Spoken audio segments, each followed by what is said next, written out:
Assalamualaikum warahmatullahi wabarakatuh. Apa maksudnya mandat rakyat?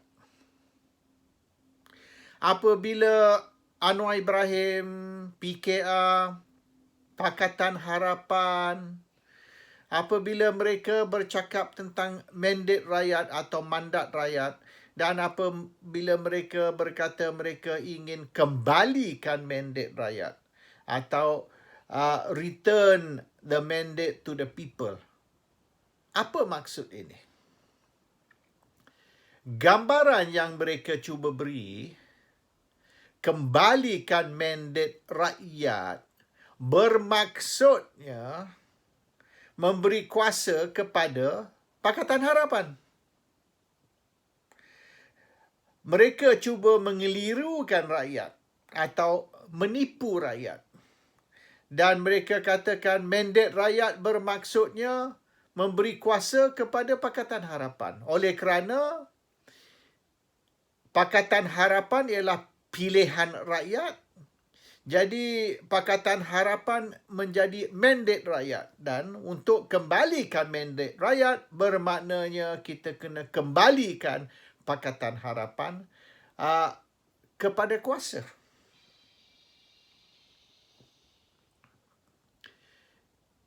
Itu yang sebenarnya tidak betul.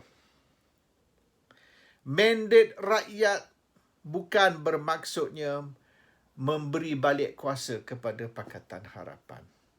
Mandat rakyat bermaknanya pilihan raya. Jadi, sekiranya kita nak kembalikan mandat rakyat, ini bermakna kita kena mengadakan pilihan raya umum ataupun PRU 15. Kembalikan mandat rakyat bermaknanya serah balik kepada rakyat untuk memilih kerajaan. Itu yang sebenarnya bermaksud, maksudnya mandat rakyat ataupun kembalikan mandat rakyat. Jadi, apa yang Anwar Ibrahim, PKR, Pakatan Harapan bercakap selama ini bohong, tak betul. Dan mereka cuba putar belit ataupun menipu rakyat.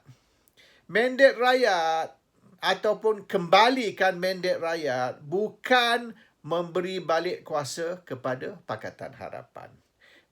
Mandat rakyat atau kembalikan mandat rakyat bermaknanya mengadakan pilihan raya ataupun pilihan raya umum yang ke-15.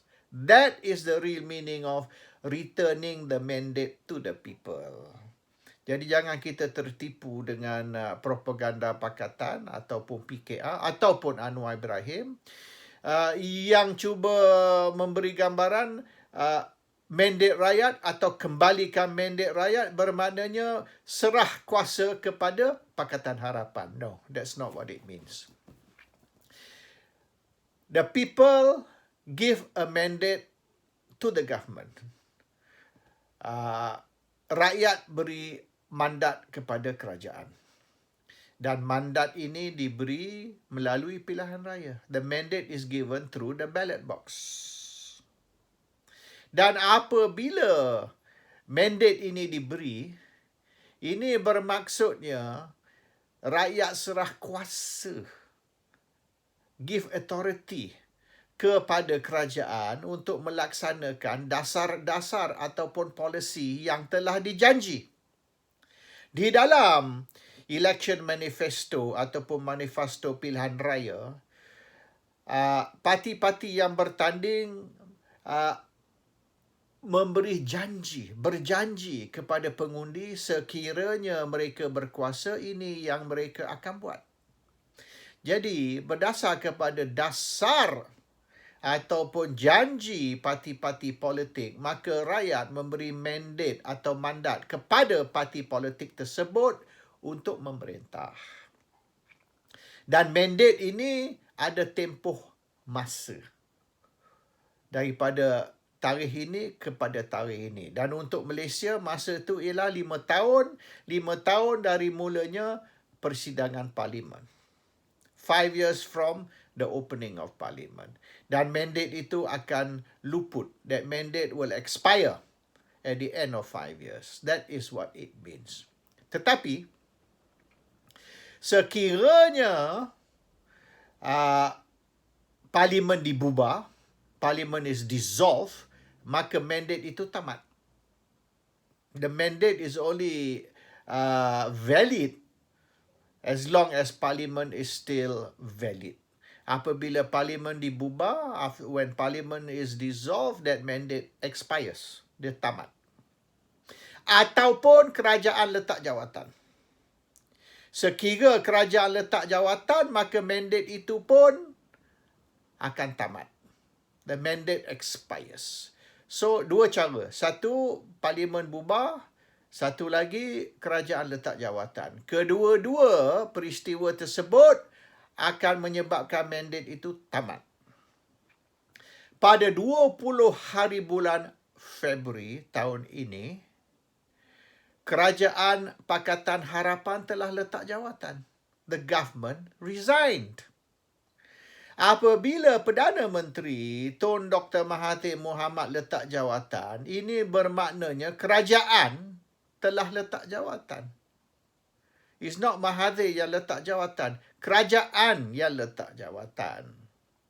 So the act of resigning, Mahathir's resignation means the government has resigned. Sebab Mahathir kena letak jawatan bagi pihak kerajaan or the cabinet. So apabila perkara itu berlaku, either kerajaan letak jawatan atau parlimen dibubar, maka mandate itu tamat. So the mandate which the voters gave Pakatan Harapan on 9th May tahun 2018, that mandate expired. It expired apabila kerajaan letak jawatan. Jadi, Pakatan Harapan tidak boleh bercakap tentang mandate rakyat atau nak kembalikan mandate rakyat. There is no mandate anymore. The mandate's gone. Expired. Tamat. Dan ianya tamat 24 hari bulan Februari tahun ini. Sekiranya Pakatan Harapan nak dapat semula mandate dari rakyat, wants to get back the mandate, maka ini perlu dibuat melalui pilihan raya. Pakatan Harapan has to go back to the voters and get back a new mandate. Bukan macam mereka cakap sekarang nak kembalikan mandate yang lama. Itu mandate GE14, Pilihan Raya Umum yang ke-14. That mandate was given on the 9th of May 2018 by the rakyat through the 14th General Election. Melalui pilihan raya ke-14, rakyat telah beri mandat kepada Pakatan Harapan. Tetapi apabila kerajaan letak jawatan 24 hari bulan Februari tahun ini, maka mandate itu pun tamat. So there's no more mandate from the rakyat untuk Pakatan Harapan. No more. The mandate's finished. Gone. And it expired, dia tamat apabila Pakatan Harapan letak jawatan. If Pakatan Harapan wants back the mandate, nak dapat semula mandate, maka perlu dibuat melalui ballot box, melalui pilihan raya. Jadi Pakatan Harapan ni not honest. Mereka menipu rakyat. Mereka duduk bercakap sampai hari ini masih bercakap tentang kembalikan mandate rakyat. No. You give back the rakyat the mandate. Yes. Kembalikan mandate kepada rakyat. Bukan mandate dari rakyat. You kembalikan mandate itu kepada rakyat dengan mengadakan pilihan raya. You do not take the mandate from the rakyat or take back the mandate from the rakyat which is already expired, yang sudah tamat.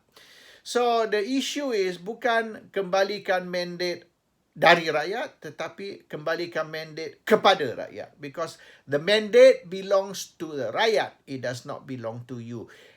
mandat itu ialah hak rakyat, bukan hak kita. Rakyat beri mandat itu kepada kita untuk melaksanakan dasar ataupun janji. Dan apabila kita letak jawatan, bila kerajaan letak jawatan, maka apa yang berlaku? Kita telah serah balik mandat itu kepada rakyat. And now, it's up to the Agong. Bergantung kepada Sri Paduka Baginda Yang di-Pertuan Agong, apa akan berlaku selepas itu. Either parlimen boleh dibubar, pilihan raya akan diadakan, ataupun Agong boleh melantik kerajaan baru berdasar kepada siapa yang ada majoriti, siapa yang mempunyai majoriti. Dan Agong telah pilih untuk melantik kerajaan baru, memandangkan yang keadaan semasa ini, keadaan COVID-19 tidak membenarkan pilihan raya umum diadakan. Tetapi hari ini Perdana Menteri Muhyiddin Yassin telah mengumumkan yang pilihan raya akan diadakan apabila keadaan COVID ni sudah tidak begitu bahaya. Jadi apa yang akan berlaku? The rakyat will be given back the mandate untuk memilih kerajaan. Dan it's up to the rakyat, pengundi, untuk menentukan mereka nak serah mandat ni kepada siapa untuk melaksanakan dasar-dasar dan janji-janji di dalam pilihan raya. Assalamualaikum warahmatullahi wabarakatuh.